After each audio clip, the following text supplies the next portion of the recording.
Hello Sparkle Squad, this is Monica and I am here to make some more goodies with items that I got from my friends at Globleland.com. Now I am going to also be doing this in a fall theme because I'm feeling festive. I've decided to use one of my leaf toggle clasps. I think I'm going to do the copper and get my little toggle bar here that's got the little vines and the berries on it.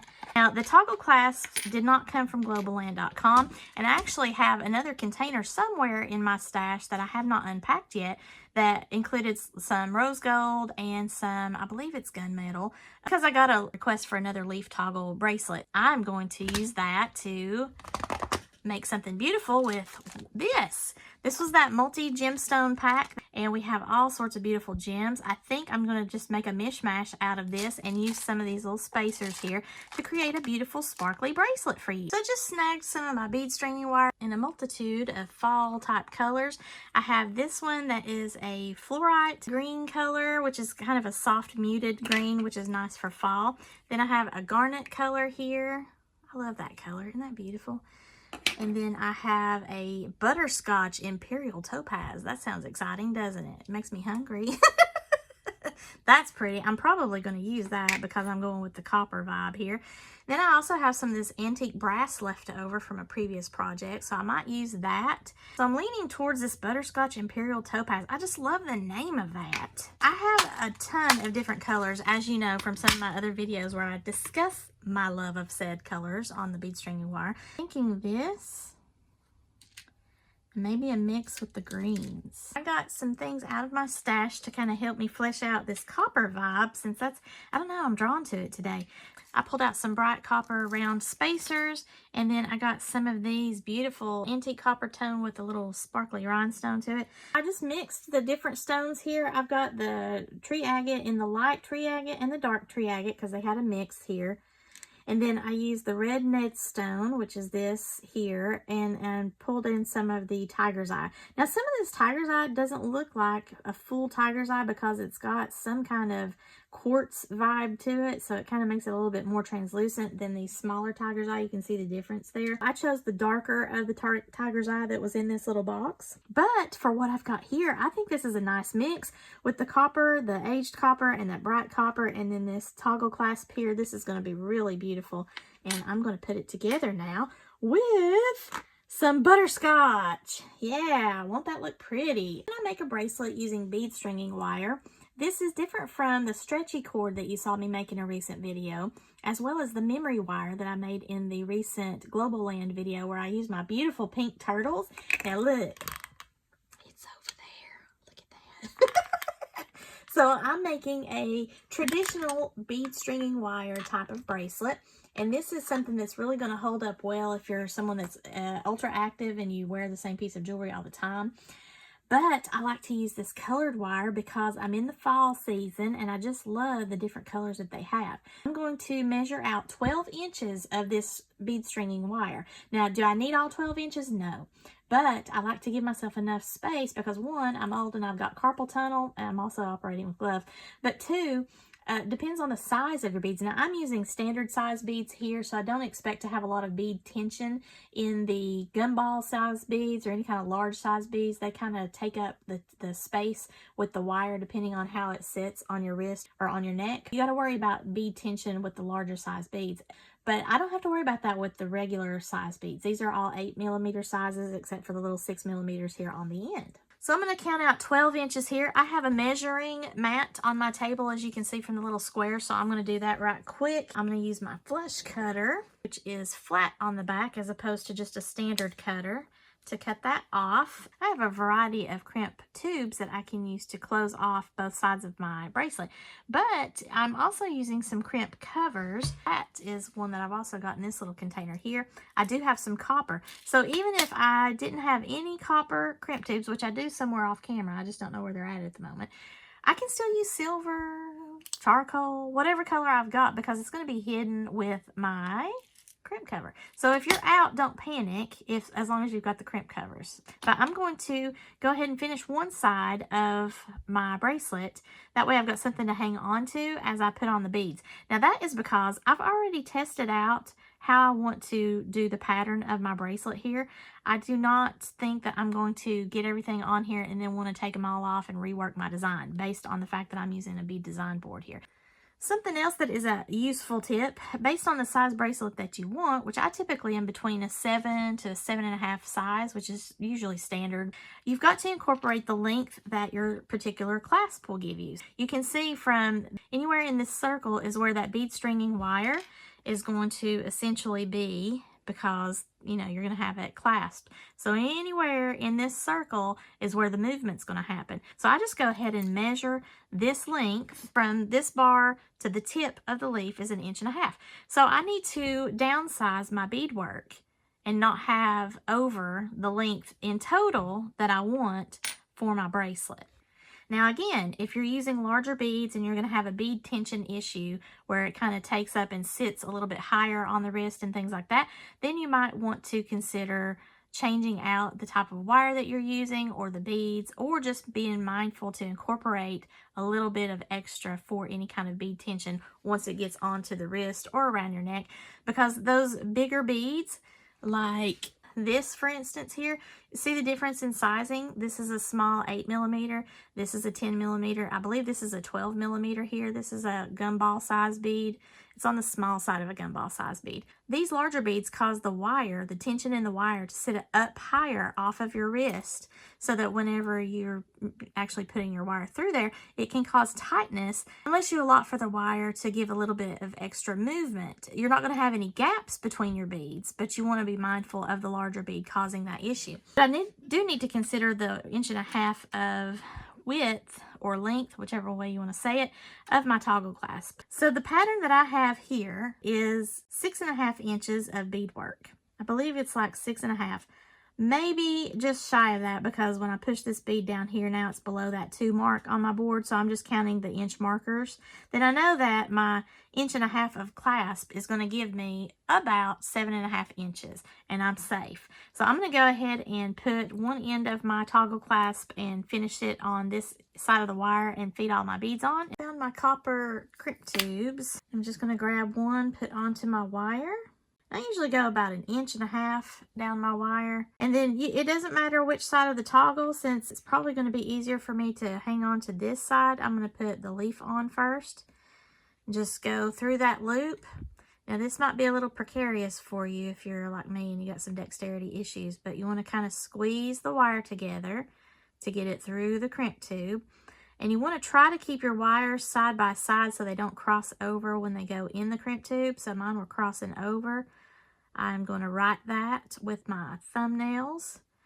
And I'm going to have a little bit of a loop right here to where I've got some free movement. I don't want it tight on that. Then I'm going to grab my crimp plier and go over here on the back side of my crimper tool. Give it a squeeze. That creates like a little U-shaped divot. I did not let go of my wires here. I'm going to go in the front section of my crimping plier. Give that a squeeze. That didn't go tight enough, so I'm going to do that one more time. And it looks like a little sandwich. I take my bent nose pliers typically, just again because I've got carpal tunnel, and I give it another squeeze just to be sure I've got it nice and tight, so nothing's going to come loose on me. But you can always test it. Just lightly pull with your fingers. If you have any movement, then you know you didn't crimp it properly and you need to start again. I've got a little tail here, but I'm going to cover that with my beadwork just because I believe it gives a little bit of extra strength, and it just hides that wire so that you don't have any pokey bits. Something that you can do is go ahead and put on your crimp. Now I pulled out the bright copper and the aged copper. Since it's going to be right up against that clasp, I'm thinking I might do the aged copper, but I used that bright copper in my beads. You know what? I think I am going to go with the bright. I like to set the rounded part of my crimp that I just did within the back U shape of my crimp cover because it's easier to balance that way. Sandwich side up is typically the way I like to operate, and that's what I mean. You can see the little sandwich facing up towards me, so the rounded part of that crimp is down in the rounded part of the crimp cover. Then I'm just going to take my handy bent nose pliers, get on either side of my crimp cover and give it a light squeeze because I don't want to flatten anything. You want these two ends to touch, but because it might produce like an egg shape, like it might start wanting to push up instead of keeping a rounded shape, you might have to come over the top as you get closer. Now that looks pretty good to me. I have just a tiny little gap, and I'm just going to lightly squish the top, but it's still a rounded shape there. So that just looks like another one of those little bright beads that I have already in my design. The beadwork is just going to slide easily over this little tail that I've got here on the end. Now, it doesn't matter if the tail crosses over within the beadwork. Where that matters is inside the crimping area, because if you crimp it with the wires crossed over time, you could get a little bit of friction or movement, and it might cause the wire to fray, especially if it's something that's going to be worn a lot. Beads that are close to the tail, you need to be sure that the holes will be big enough to accept 2 pieces of bead stringing wire, because the bead stringing wire that I am using is a 49 strand wire. So it's actually got 49 strands compacted together in to this one, well, it looks like one strand here, but there's really 49 strands of steel wire, and it's coated in this nylon. Beautiful. One was the Imperial Butterscotch, wasn't it? In this butterscotch color. So it's got the nylon on the outside of all of those wires together. I love how that looks. Isn't that pretty? And then because, see, look at that tree agate. It just looks like it's a white stone. You wouldn't know that it's tree agate if it wasn't mixed in with that and identified as such in the kit. It's going to break up the design and look earthy at the same time. So I'm going to continue putting my pattern on there, but it took 3 beads to cover up my tail. And then it's going to be there forever, helping to lend a little bit more strength and security here towards the ends of the designs. I found 2 beads here in this that's supposed to be the tiger's eye, but it's mixed with something else in a lot of ways. And then I found some other stones that's not tiger's eye down in there, but it's brown. So I don't know. I think they made a mixture. Some of these beads have a little dip on one side of them, or some of the carving or the drilling has an error. So I don't want to put that on anything. So that's what these little beads are doing over here. Everything else so far I'm seeing is great. All right, I'm going to keep on putting on my beads here. I'm starting again with now this new tiger eye that I got from the other Globleland kit. And then I'm going to finish my pattern up here to finish the other side of the bracelet. I want to test the size now that I've got all of my beadwork on there. Isn't that beautiful? Now I'm just going to put it around my wrist here, and I want to go to the other side of the toggle and just imagine that it's finished off with that bar. I want to have enough space so that I am not going to have it just be really tight on my arm, but I don't want it to be loosey-goosey. So I can get 1 finger to 2 fingers in there. So that is going to be just fine. Let all the beads drop again. Let gravity help me out. My tail's covered on the other side, and I'm ready to put the other crimp cover and the bar on my bracelet to finish it. Now this is a size 2 crimp tube, and this is a nice width to be able to hold the 49 strand bead stringing wire when it's doubled over within the tube. That's something else that you want to consider depending on the stringing material thickness that you're using. You may go down in size to a 1 on the crimp tube or crimp bead if you prefer using those beads. I always just keep the size 2s because I find that it works for everything, even the smaller types of threads. I very rarely use the smaller types of threads because I just prefer this 49 strand beading wire because it is more flexible.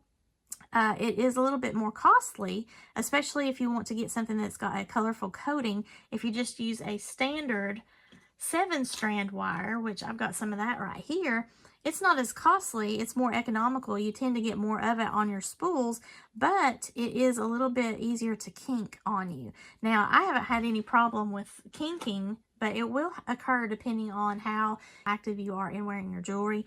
And if you have some jewelry designer that puts together a piece and they've kinked it before you even get the piece, you might have a little weird bend. So I have my crimp cover on here. I've got a lot of extra wire, so I could go ahead and cut this wire off, but I also find, again, it's helpful for me to just go ahead and feed that through so I've got something to pull and get the excess slack out. So it doesn't matter which way I'm putting the bar on as far as which side, because this will just slide through the toggle clasp and it'll be fine to twist it however you want. I'm going to go up and over that loop of the toggle. I want to come in and do sideways here to where my wires are tight together.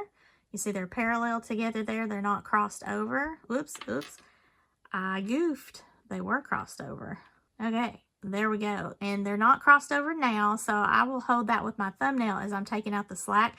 But I also want to grab some of these beads here. And since I've covered up with a tail. I think it was 3 beads on the end. That's what I'm going to do here. Actually, I'm going to go ahead and do this spacer. Now, I know that my wire hasn't crossed over because I did hold it with my thumbnail before I did all that. And now I've got hold of this tail, and I'm going to just pull the slack out. I might have to nudge with my other thumbnail until we get down here to where we want a decent sized loop. It doesn't have to be exactly the same size loop as the other side, but you want it to where there's enough movement and bend here of flexibility in your piece, while also making sure that you've got a good movement for your bar. Again, just like I did on the other way, I'm going to come over here, put the crimp tube in the back, give it a squeeze, makes a little U-shaped divot, come over the top and go into the front side of that plier and give it another squeeze. I'm going to take my bent nose plier, come back in and give it another squeeze. So now I can cut this tail off with my flush cutters. You want to come through here and just cut that wire off as close to the spacer, but you're not cutting the wire that's running the length of the beads. And I'm going to try to wiggle that little tail into this white bead right here just because I have a little room. I've got that all together, and I'm going to put on a crimp cover. And again, I'm going to use that bright copper because I think I'll put that sandwich side up, kind of balance it on the end of my fingertip or in my fingernail. Give it a light squeeze. We're not flattening it, we're just making it look like a rounded bead. There we go. Now look how pretty that is. And it just fits in line now, see, with the design. Oh my gosh, I love that. Okay, so that then completed the design because I had those other little spacer beads there. It just looks like another spacer bead on the end, but it's hiding my crimp tube. All right, so gloveless hand alert. Woo! I'm going to put this bar on. The thing I love about the toggle clasps are they're very easy to put on, and you don't have to worry about falling off while you're doing it or fighting with the little latch on the lobster claw clasp. But see, you can wear it like this, and that be your focal, or you can wear it as a traditional toggle on the other side and just have whatever your beadwork be the show, the star of the show. Now that I've actually got this here to where you can see what I was talking about, there's a little gap here, and I can put both fingers under there comfortably without having this to worry about the bracelet falling off of me. No violence. So I got inspired to create a leaf themed pair of earrings, almost with the exact same design, but with these iridescent leaf beads that I got from another provider, and it just fits in beautifully because you can see that bare hint of like a rose gold bright copper. I put both sides of my wire through a copper crimp tube, and then I'm just going to crimp this and cinch it off, and then that way I can put on some jump rings and attach it to an ear wire, and then that's effectively a really pretty gemstone hoop with the leaf vibe. And again, I'm trying not to let these wires cross. I don't know if you can tell, but they're side by side inside that crimp tube, and I think that's a good size for a little loop. It's not too big, not too small. I'm going to get in there with the crimp tube on the back channel of my plier, give it a squeeze. That just made that little divot. Come over the top of it in the front of my plier now and give that a squeeze to close that and make the sandwich. Give it another, I don't have to, but I always do it to make it tighter squeeze here. And then that then closes the sandwich, and I make sure that I'm nice and secure. Yeah, that's not going anywhere. So now we're good. I can actually cut these tails off. Sometimes if you just come right up to it and bend it straight up onto the crimp tube itself, then that gives you a good way to get right up against the wire and flush cut it.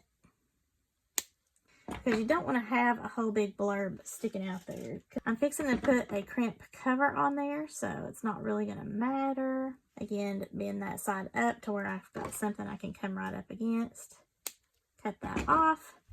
So I'm pretty flush up against that, and then I'm going to put a crimp cover on there. I'm going to put the crimp cover underneath my crimp, balance it in there.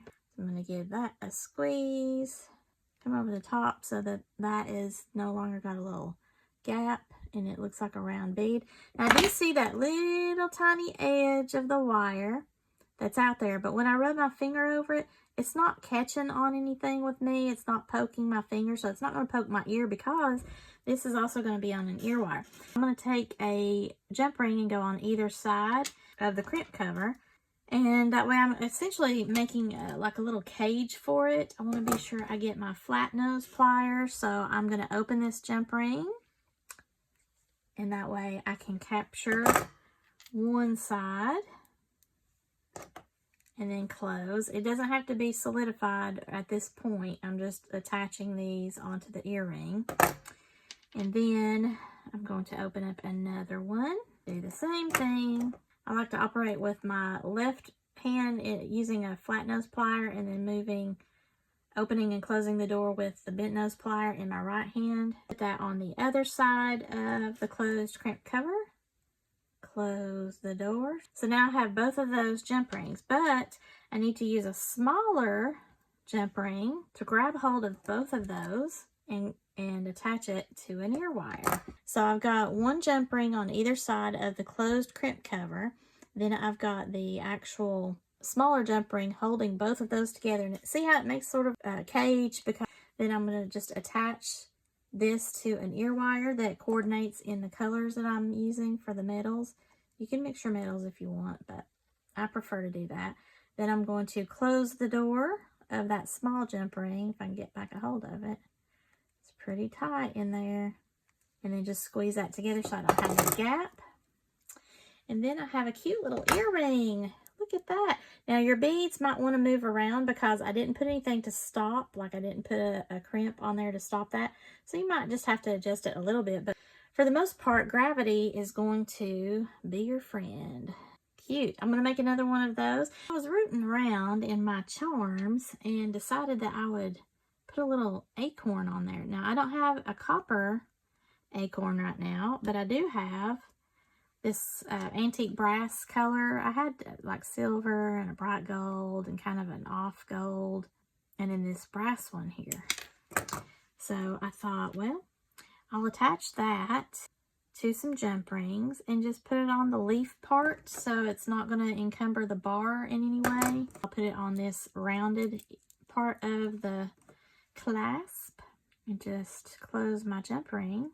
And then that will give a cute little element there of an acorn. I think that's so cute. So here is the bracelet with this beautiful leaf themed toggle clasp in that copper tone, picking up all of these beautiful earthy colors in the beadwork, as well as the little spacers that I used in the bright copper and the antique copper. I think that worked out really well. And then I just added this cute little acorn charm, because why not? It's leaves and acorns and fall and all of that jazz. And then here are my earrings. So in general, you know, you want to try to get the same size of loops. So here are my earrings that mimic the gemstones that I've got here in the bracelet down on the bottom. I think it's really cute. And the copper, the bright pop of copper works with all of the earthy tones.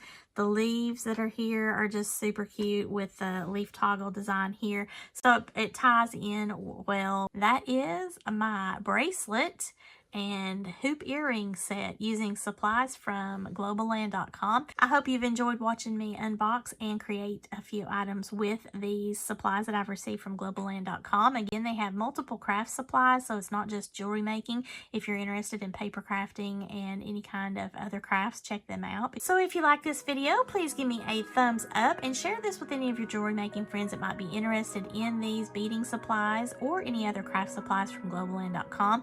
Make sure that you use my coupon to get 10% off of your order. That's Monica10, and you can get 10% off of your order with Globleland.com. If you've not already done so, please subscribe to my channel. And as always, thank you so much for watching and have a sparkle-rific fall, y'all. Bye!